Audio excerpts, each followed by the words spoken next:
Good morning, students. Last class we have discussed about what is computer,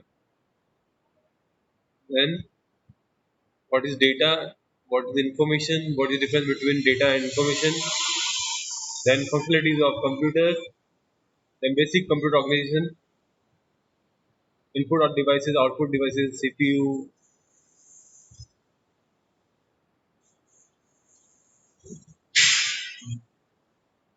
then memory units, then memory types, RAM and ROM and secondary devices. So in last class we discussed about RAM and ROM. Random access memory and ROM is read-only memory. Random access means randomly we can access any memory location from the RAM, write the data and read the data from that particular memory location. We can write data from that particular random location. We can read data from that random location. So its name is random access memory location memory. Randomly access करने वाली memory है वहाँ पे RAM and ROM is read only memory. That means write once, read many a times. So random access memory, memory in which each location can be accessed and can change. Each and every location, each memory location is accessed at any time. We can change that data. That means we can write the data and we can read data from that particular location. Read only memory means memory in which each location can be accessed but not changed. That means RAM is volatile but ROM is not. So ROM is not a volatile memory. It writes once, we can write data in ROM once, then we read data many a times. So we can read many times but write only once. So और right भी कौन करता है वहाँ पे only manufacturing company जो आपके उस पर्टिकुलर मदरबोर्ड को बना रही है वो राइट किया वहाँ पे। जैसे बड़ी बड़ी आपकी जो डिवाइसेज होती है होम अप्लायंसेज हैं उनमें भी रोम लगी हुई होती है वहाँ पे। जैसे माइक्रोवेव ओवन है वहाँ पे, आपकी जो वॉशिंग मशीन है वहाँ पे भी रीड ओनली मेमोरी लगी होती है क्योंकि कुछ सेट ऑफ इंस्ट्रक्शन उनको परफॉर्म करना है बार बार। तो वहाँ पे उन डिवाइसेस में आपके मेन्यू होता है, जहाँ पे मेन्यू है वहाँ पे आपके रीड ओनली मेमोरी होती है जिसमें सेट ऑफ इंस्ट्रक्शन है जो उस पर्टिकुलर ऑप्शन को परफॉर्म करने पे आप जो भी बटन प्रेस करेंगे उसके अकॉर्डिंग वो फंक्शन परफॉर्म करेगा। तो उनके कुछ इंस्ट्रक्शंस आपके रीड ओनली मेमोरी रोम के अंदर स्टोर होते हैं। जैसे माइक्रोफोन में एक ओवन में भी मेन्यूज होते हैं बहुत सारे कि आपको क्या क्या बेक करना है वहाँ पे उसके अकॉर्डिंग टाइमिंग रखनी है तो उसके लिए मेन्यू के बेस पे आपकी टाइमिंग होती है। वॉशिंग मशीन में भी सेम है कि आपके मेन्यू होता है उसके अकॉर्डिंग वो वॉशिंग का टाइम सेट करता है, वहाँ पे ड्रायर टाइम सेट करता है वहाँ पे। तो उसके लिए भी रीड ओनली मेमोरी वहाँ पे लगी होती है क्योंकि वो रीड ओनली मेमोरी में जो इंस्ट्रक्शन है किसने राइट किए, जिस कंपनी ने वो वॉशिंग मशीन बनाई वहाँ पे। तो यहाँ पे भी सेम थिंग है कि रीड ओनली मेमोरी में भी कुछ सेट ऑफ इंस्ट्रक्शंस आपके लिखे हुए हैं वहाँ पे, राइट डाउन किए हुए। तो ओनली वंस एक बार ही राइट करेंगे but we can read data at many a time. तो हम रीड बहुत बार कर सकते हैं बट राइट तो जिस कंपनी ने उसको बनाया है वहां पे वही वहां पे राइट कर रहा है। देन रैम रैंडमली एक्सेस कर रहे हैं वहां पे, that means we can random access any memory location from, we can change write the data on that particular location and we can read the data from that particular location. तो read random RAM में क्या हो सकता है, we can write a data, we can read a data, but in case of ROM we only we can only access that data or we can read only data. Then third thing, RAM is volatile, ROM is not a volatile. That means RAM is volatile. Volatile means if computer is shut down or switch off at any time, data lost from RAM. But in case of ROM, it is permanently stored. तो data is permanently stored. तो उस case में क्या होगा, वहाँ पे रोम में जो है डेटा आपका परमानेंटली स्टोर हो रहा है, but in case of RAM temporary store है। जैसे कंप्यूटर आपका स्विच ऑफ हुआ सारा डेटा वहाँ से इरेज आउट हो जाएगा। But in case of ROM अभी भी जो सेटअप इंस्ट्रक्शन है डेटा है वहाँ पे रोम के अंदर इंटैक्ट है आफ्टर द शटडाउन के बाद में भी। Next is secondary storage devices, जो है परमानेंट स्टोरेज डिवाइसेज है वहाँ पे जिनमें हम परमानेंटली डेटा स्टोर करते हैं। In this we can store data permanently.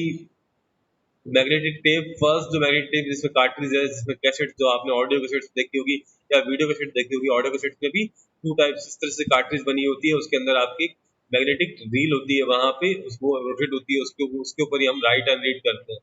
तो मास ऑक्सिलरी स्टोरेज डिवाइस था पहले जो डिवाइस आया आपके मैग्नेटिक टेप्स के अंदर ही आपकी, जैसे ऑडियो टेप्स थी वहां पे ऑडियो कैसेट्स, वीडियो कैसेट्स, वैसे ही यहाँ पे कंप्यूटर के अंदर डेटा राइट करने के लिए भी हम मैग्नेटिक टेप यूज करते हैं।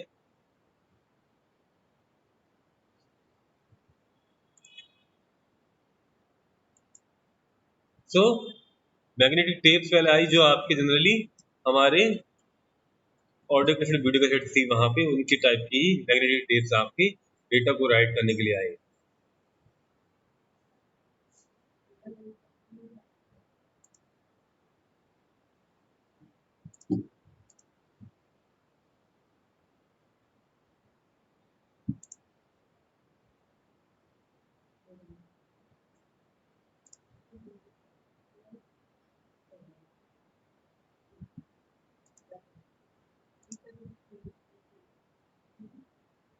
सो सेकेंडरी नेक्स्ट सेकेंडरी जो स्टोरेज है वहां पे है hard disk. Hard disk fixed head SDD hard disk. S D stand for hard and disk D last D जो है stand for disk. Movable head S D D. तो यहाँ पे जो है हेड मूव करता है, डिस्क तो अपने प्लेसेस पे ही है वहां पे। तो डिस्क के ऊपर वहां पे ट्रैक्स बने हुए हैं इस तरह से आपके सर्कुलर ट्रैक्स वो डिस्क के ऊपर बने हुए वहां पे, और उन सर्कुलर ट्रैक्स को डिवाइड किया गया है वर्टिकल लाइन से जिनको बोला गया सेक्टर्स। तो डिस्क के ऊपर जो ट्रैक्स बने हैं उनको वापस हमने सेक्टर में डिवाइड किया है वहां पे। तो यहाँ पे डिस्क रोटेट कर रही है। सर आया नहीं, सर के साइन होने बाकी है। सर आया नहीं, सर के साइन होने बाकी है।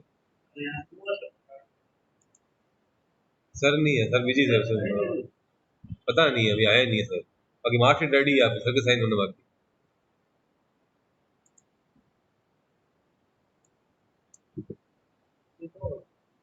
थोड़ी देर बैठो, क्या पता सर आ जाए 10 बजे, अभी आने वाला हूँ। 5 मिनट बैठो आप, बाहर बैठो आप।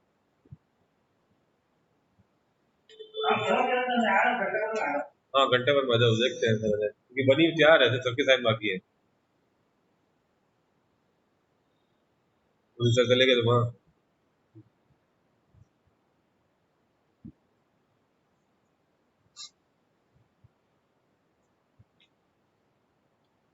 सो hard disk is set of stack disk. बहुत सारी डिस्क आपके वन एक के ऊपर एक स्टैक कर रखी है वहां पे। Each disk has data recorded electromagnetic in concentric circles. Tracks के अंदर डेटा आपके इलेक्ट्रोमैग्नेटिक रिकॉर्ड किया जाता है वहां पे। जैसे एक सर्कल्स को बोला गया वहां पे ट्रैक्स ऑन, और ट्रैक्स को फर्दर डिवाइड किया गया यूजिंग आपके sectors on a disk. So hard disk is a set of stacked disks.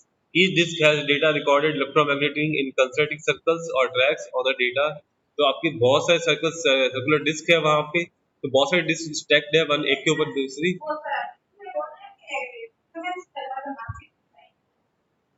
ठीक है करा दो आप। सारी परमिशन को नहीं है, मैडम करता हो तो करवा दो।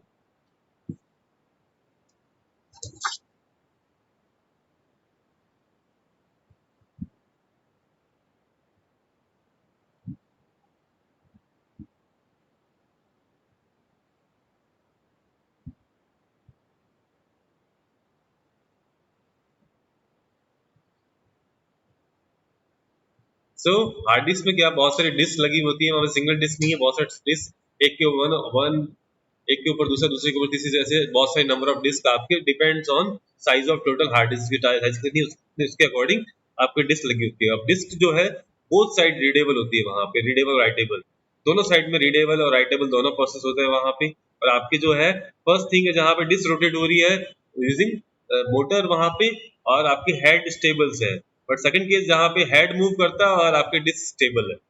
तो दो टाइप्स की यहाँ पे फिक्स्ड हेड है कि मूवेबल हेड है। फिक्स हेड में क्या होगा, डिस्क रोटेट करेगी वहां पे पर्टिकुलर ट्रैक पे जाने के लिए, वहां पे सेक्टर में जाने के लिए, ट्रैक्स में जाने के लिए वहां पे। सेकंड थिंग में आपकी हेड मूव करेगा वहां पे, रोटेट करेगा सर्कुलरली, और आपकी डिस्क के ऊपर मूव करेगा वहां। हार्ड डिस्क टाइप है parallel advance technologies attachment PATA serial SATA, जो भी आपके पाटा और साटा वहां पे small computer system interface SCI, फिर solid state drive SSD.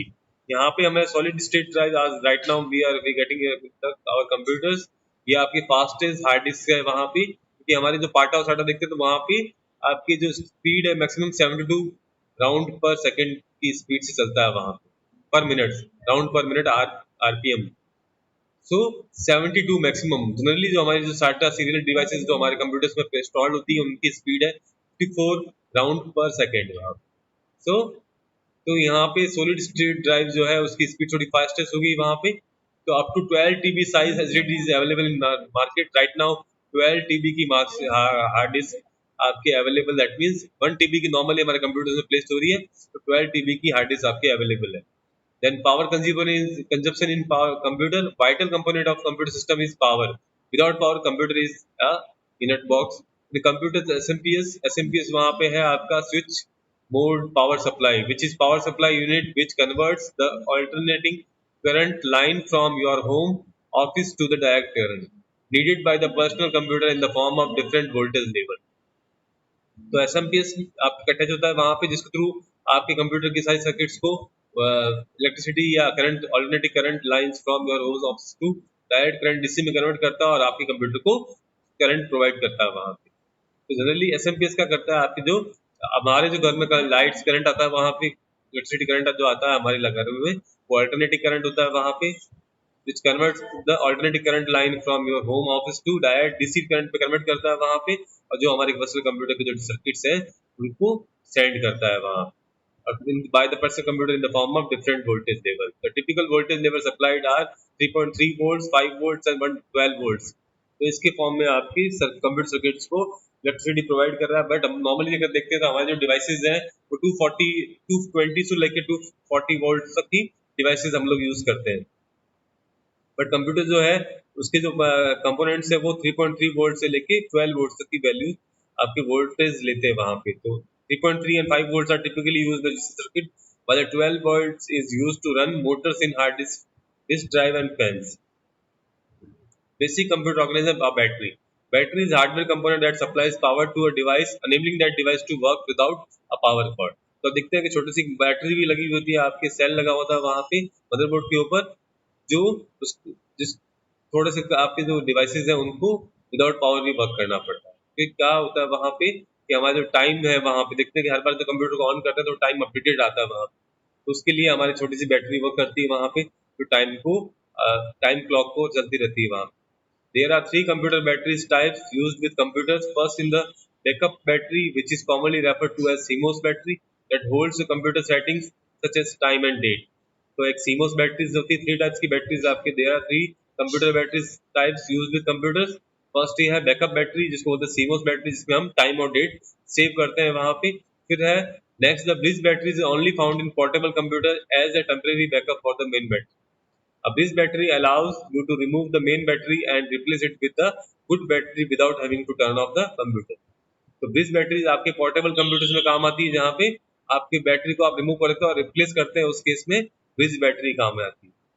Finally, the main battery in the portable computer is an alternate source of energy for when the computer is not connected to a wall outlet. That means अगर external electricity से connected नहीं है, उस case में आपके main battery जो है वो वर्क करती है।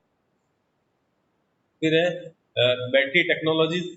लिथियम आयन है first, Li ion, so short for lithium ion and sometimes abbreviated as Li-ion, Li-ion, Li-ion या फिर is a fragile technology requiring a protected circuit. Rechargeable batteries using lithium metals as an electrodes are capable of providing both high voltage and excellent capacity.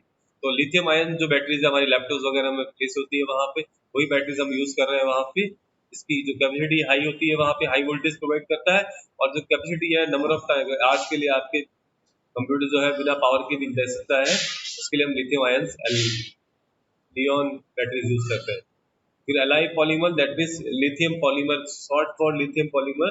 Lithium polymer is a battery technology that is lower cost version of Li-ion that first started being used in 1996। तो lithium polymer तो 1996 में start हुआ, but right now we are using Li ion या Li-ion. फिर nickel cadmium, तो निकेड is a rechargeable battery made mostly of nickel and cadmium. Compared to other battery technology, nickel variety after performance at low temperature, decent capacity and a good life cycle. फिर NiMH, nickel metal hydride, short form for nickel metal hydride and also abbreviated as NiMH या NiMH. The rechargeable battery used primarily in portable computer The NIMH has steadily improved mainly in terms of energy density. Design engineers have indicated that the NIMH has the potential of higher energy density. ये हमारे ज़्यादा कोई वक्त का नहीं है. फिर next is development of computer calculators to a smart device. Computer की journey start हुई from calculator to smart device. First computer Abacus is known as the first mechanical calculating device, which is known. We can also say that the first computer, which was used to be performed addition, subtraction easily and speedily. This device was the first developed ED by the first developed by the Egyptian in 10th century BC, but it was given its final shape in 12th century AD by the Chinese educationists. तो क्या generally 10th century में first time जो है इजिप्टिशियंस ने बनाया था वहां पे और इसको बट 12th सेंचुरीज में आपके चाइनीज ने उनको फाइनल शेप दिया चाइनीज एजुकेशनिस्ट ने फाइनल शेप दिया जो आज का हमारा जो अबेकस है वो आपके बना तो अबेकस में बीट्स लगी होती बहुत सारी आपकी और बीट्स को काउंट करके ही आपके एडिशन सब्ट्रैक्शन परफॉर्म किया जाता है बीट्स को तो नंबर ऑफ बीट्स होती है वहां पे आपकी in a Napier bones, John Napier of Scotland invented a calculating device in which in the year 1617 called Napier bones. In device, Napier used the bone rods of counting purpose where some number is printed on these rods. These rods that one can do addition, subtraction, multiplication, and division easily. तो यहाँ पे Napier used the bone rods of counting किया वहाँ पे और roads के ऊपर आपके नंबर प्रिंटेड है उनको यूज करके उसने addition subtraction multiplication division easily perform किया Pascal calculator in the year 1642. Blaise Pascal, a French scientist, invented an adding machine called Pascal calculator, which represents the position of digits with the help of years in it.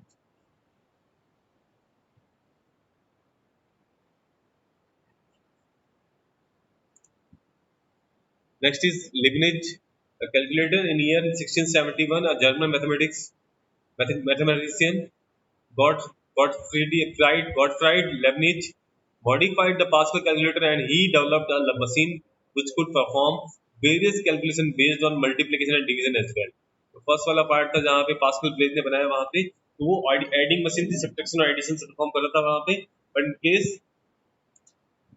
आपके जो Lebanese है वहाँ पे उसने calculator बनाया उसमें multiplication और division भी ऐड किया वहाँ और फिर आता है the analytical engine in the year 1833, a scientist from England knows to be Charles Babbage invented such a machine which could keep our data safely. This device was the first mechanical computer.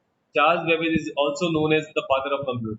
अब Charles Babbage को father of computer क्यों कहा जाता है वहाँ पे जो analytical engine की जो डिवाइसेस है नंबर ऑफ पार्ट्स में डिवाइड किया था वहाँ पे डिवाइस सब सिस्टम को सब सिस्टम में डिवाइड किया था वहाँ पे तो वो जो स्ट्रक्चर है उसका 5 डिवाइसेस में कन्वर्ट कर रहा है वहाँ पे input device output device CPU for divided into two devices control unit ALU वहाँ पे एंड देन मेमोरी डिवाइसेस तो वो सेम स्ट्रक्चर आपके चार्ल्स बेबेज ने 1833 में एनालिटिक इंजन में दिया जो आज का हमारे कंप्यूटर का जो स्ट्रक्चर है सेम फॉलो कर रहा है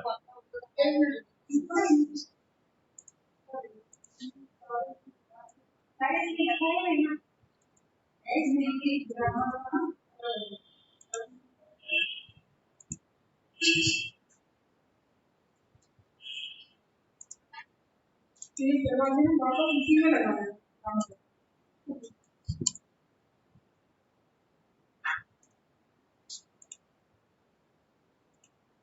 वो तुम्हें वर्ड तो सीखे है तुम्हें वर्ड तो सीखे मुझे क्यों बता रहे हो ठीक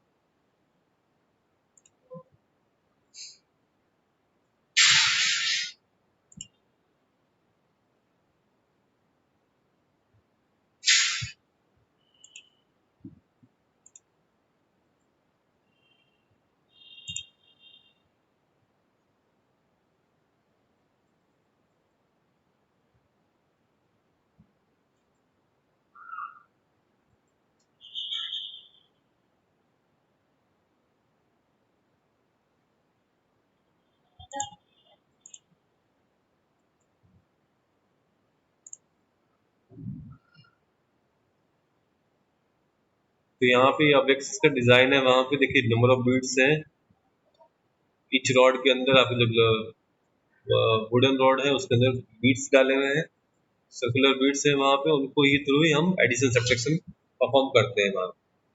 सेकंड जो नेपियर बोन का जो है डिवाइसेस जो इस तरह से फॉर्म करता है वहां पे, तो आपके रोड के ऊपर नंबर्स लिखे हैं वहां पे 1 2 3, और उन्हीं के थ्रू आपके कैलकुलेशन परफॉर्म करता है, डिवीजन सब्ट्रैक्शन मल्टीप्लिकेशन, तो वही परफॉर्म करता है उसके बेसिस पे ही।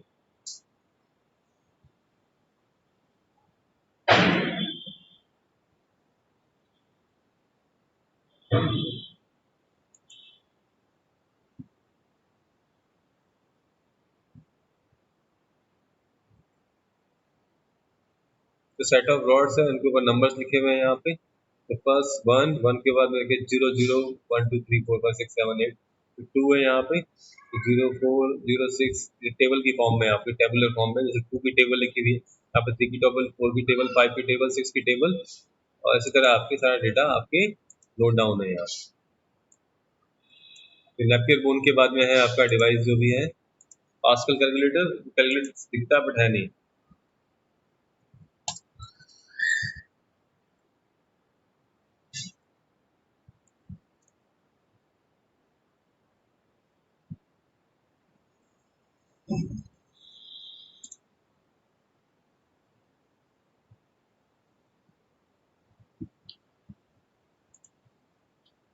ये कैलकुलेटर की डिवाइस है यहाँ पे।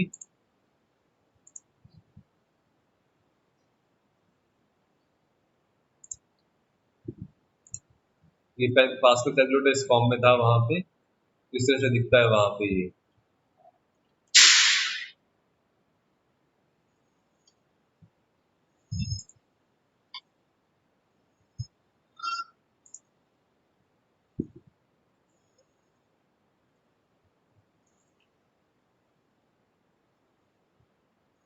ये इस तरह से आपके ब्लेज पास्कल का कैलकुलेटर शो होता है वहां पे। सेकंड थिंग है जो है लिबनिज कैलकुलेटर।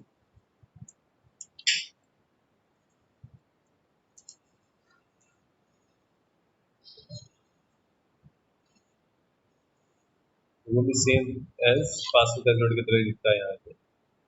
ये है लेबनीज इस फॉर्मेट में, रोटेट करके आपके मल्टीपल डिवीजन परफॉर्म करते हैं। फिर है एनालिटिकल इंजन।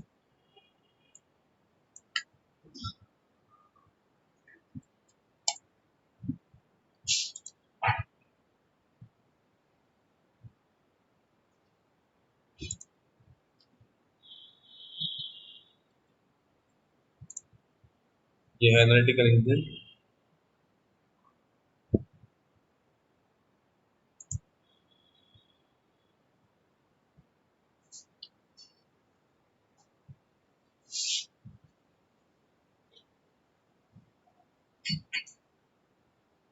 बट जो इसका स्ट्रक्चर है वो आज जो उसने जो डिजाइन है उसने जो प्रपोज किया था वो सेम एज जो हमारे जो मॉडर्न कंप्यूटर्स हैं उनकी तरह ही इसके डिजाइन है। तो वहां पे ये डिजाइन देखिए आपकी, इसका है बेवेज, चार्ल्स बेवेज ने जो बनाया था एनालिटिकल इंजन, उसका डिजाइन है वहां।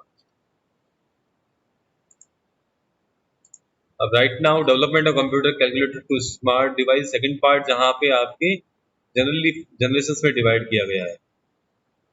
In 1943, 1994, 44, two University of Pennsylvania professors John Macaulay and J. Presper Eckert built the electronic numerical integrator and calculator, that is NEA, considered the grandfather of digital computer. तो NEA बनाया वहाँ पे दो Pennsylvania university के professors ने, जिसको बोला गया electronic numerical integrator and calculator. फिर 1976 में Steve jobs and Steve Wozniak start Apple computers on April Fool's Day and roll out the first computer with a single circuit board according to Stanford University. तो first जो आपके computer जो आया single circuit board पे वो आया था Apple computers का, सिर्फ डेवलप किया था वहां पे Steve jobs and Steve Wozniak. 1976 की बात कर रहे हैं, अप्रैल फुल को, दैट मींस फर्स्ट अप्रैल को 1976 को। तो 2007 the iPhone brings many computer to the computer function to the smartphone, in that means 2007 में आपके आईफोन ने ब्रिंग किया था वहां पे कंप्यूटर के जो फंक्शंस है वो स्मार्टफोन में स्टार्ट होना आना स्टार्ट हो गए थे। 2007 से, जो आईफोन फर्स्ट ब्रिंक हुआ था 2007 में। The generation of computers, first computer in 1944 to 1959 using balls, that means to vacuum tubes use किया था उनको बनाने के लिए, और लार्ज साइज कंप्यूटर्स थे आपकी फर्स्ट जनरेशन, क्योंकि वैक्यूम ट्यूब्स बड़ी बड़ी होती थी तो बहुत सारी वैक्यूम ट्यूब्स उन्होंने प्लेस की वहां पे इनपुट और आउटपुट देने के लिए, वहां पे आउटपुट के लिए वहां पे बल्ब्स लगाए थे, इलेक्ट्रिकल बल्ब्स, एंड इनपुट के लिए वहां पे स्विचेस प्लेस किए थे। सेकंड जो है 1959 और 1964 तक यूज ट्रांजिस्टर यूज किया था, इलेक्ट्रॉनिक डिवाइसेस सर्किट यूज किया था वहां पे, ट्रांजिस्टर्स को यूज किया वहां पे। इससे क्या है कि जो कंप्यूटर की साइज है तो थोड़ी सी कॉम्पैक्ट हुई वहां पे, वैक्यूम ट्यूब से लार्ज रूम टाइप कंप्यूटर्स थे, बट यहाँ पे ट्रांजिस्टर के थ्रू आपके स्मॉल कंप्यूटर्स बनना स्टार्ट हो गए। फिर थर्ड जनरेशन जो है 1964 to 1965 1975 large scale LSIC, that means ICs integrate हुई वहां पे, और आपकी इस कंप्यूटर की साइज और कम हो गई वहां पे। फोर्थ जनरेशन जो है 1979 से अभी तक चल रही है VLSIC, दैट मींस यहाँ पे और छोटे, वहां पे very large scale integrated circuit बने जहाँ पे बहुत सारे कंपोनेंट्स हम छोटी सी चिप पे प्लेस करते हैं तो कॉम्पैक्ट कंप्यूटर बने वहां पे। जो आज के जो कंप्यूटर्स हैं वो VLSIC सर्किट्स पे डिपेंड बने हुए हैं वहां पे, दैट मींस स्मॉल से सर्किट्स के ऊपर बहुत सारे कंपोनेंट प्लेस है। आपके बड़ा सा कंप्यूटर जो है वो स्मॉल से चिप्स के ऊपर ही आपका एम्बेड हुआ। तो आज के जो हमारे कंप्यूटर्स हैं वो स्मॉल चिप्स बेस्ड है वहां पे। फिफ्थ जो जनरेशन है वो अंडर डेवलपमेंट है वहां पे, जिसको बोलते हैं आर्टिफिशियल इंटेलिजेंस बेस्ड कंप्यूटर, जहाँ पे जो कंप्यूटर है ह्यूमन की तरह वर्क करेगा वहां पे। फिर next topic is basic computer organisation, last topic है आज का, troubleshooting with the parts of computer. तो ट्रबल शूटिंग, जब आपका कंप्यूटर प्रॉपर्ली वर्क नहीं कर पाता है वहां पे, ऑफ हो जाता है और से, तब आपको क्या ट्रबल शूटिंग करनी है, तो उसके लिए आपके कुछ स्टेप्स हैं जो आपको फॉलो करने हैं। First, check the cables, unplug it from the computer and outlet, replug it in the both sides and trying booting it again. अगर आपका कंप्यूटर ऑफ हो गया वहां पे, चलते बंद हो गया वहां पे, फर्स्ट दोनों साइड से केबल आउट निकालें आप, केबल जो है प्लग से बाहर निकालें वहां पे, और कंप्यूटर से कनेक्टेड है वो भी बाहर निकालें, और फिर वापस उसको अनप्लग करके वापस प्लग करें, तो उससे क्या होगा, और वापस ऑन करके चेक करें वहां। Check the wall outlet, wall outlet को भी चेक करो कि क्या हो सकता है कि वॉल आउटलेट जो भी आपकी इलेक्ट्रिकल प्लग है बाहर वॉल के ऊपर वो प्रॉपर्ली वर्क नहीं कर पा रहा है वहां पे, तो plug something else into outlet and see if it is work. If have a surge protector, try a different outlet. तो कुछ प्रॉब्लम हो तो दूसरा आपकी प्लग यूज करें वहां पे और वहां पे इंसर्ट करके देखें। Turn the system off and wait 30 seconds and then try again. तो आप सिस्टम को ऑफ करें और 30 मिनट तक 30 सेकंड तक वेट करें, 1 मिनट तक वेट करें, एंड देन वापस ऑन करके चेक करें। Reach behind the machine and see if feel air blowing out of the power supply. If do, then you know the machine is getting some power. अगर आपकी power नहीं आ रही वहां पे check करें, पीछे SLPS जो पीछे लगा हुआ है वहां पे उसका फैन चल रहा है, दैट मीन्स आपकी पावर तो उसको मिल रही है। अगर फैन नहीं चल वर्क कर रहा है दैट मीन्स पावर नहीं मिल रही है उसको वहां पे। Look at the keyboard for the indicator lights being lit up or as the machine moves. तो आप देखते हैं कंप्यूटर जैसे स्टार्ट होता है तो आपके कीबोर्ड की लाइट्स और माउस की लाइट भी ऑन रहती है वहां। Sometimes the monitor has something to do with the system acting up. Unplug the power cord from monitor and the wall and replug it. Unplug the cable from the computer to monitor and replug it into the monitor. Try rebooting again. तो आपको ये set down process आपको use करना है वहां पे। सब cases में क्या होता है, हमें वहां पे सिस्टम को रीस्टार्ट भी करना पड़ता है वहां पे, then we should restart our computers again after 5 minutes और 10 मिनट्स। आपके कई बार सम सर्कमस्टेंसेस ऐसा होता है वहां पे कि आपका कंप्यूटर हीट अप ज्यादा होता है, हीट ज्यादा जनरेट करता है, उस केस में भी आपको 10 to 15 मिनट्स वेट करें वहां पे, कंप्यूटर को शट डाउन करते हैं वहां पे, सारे प्लग्स अनप्लग कर दें वहां पे, सारी पिन्स बाहर निकाल दें, एंड देन 10 मिनट्स का वेट करें एंड देन वापस उसको चेक करें। तो फिर आज के लिए इतना ही है, आप